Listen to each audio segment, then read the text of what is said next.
Le statut du stagiaire a profondément été remanié en 2014, notamment par le biais du décret du 27 novembre. Le stagiaire se voit garantir des avantages sociaux et des garanties complémentaires. Au titre des avantages, on peut citer le bénéfice des œuvres sociales et culturelles du comité d'entreprise, mais également des tickets restaurants et le remboursement des frais de transport de la même manière que pour les salariés.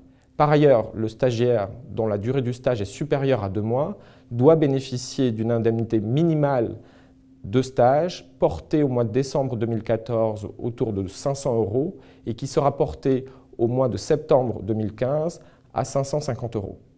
Il doit également bénéficier de congés qui doivent être prévus dans la convention de stage. À côté de ces avantages, le stagiaire se voit garantir un certain nombre de droits que l'employeur doit respecter.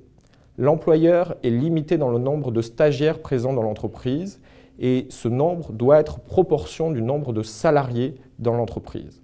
Un délai de carence doit également être respecté entre 2 stagiaires sur le même poste de travail.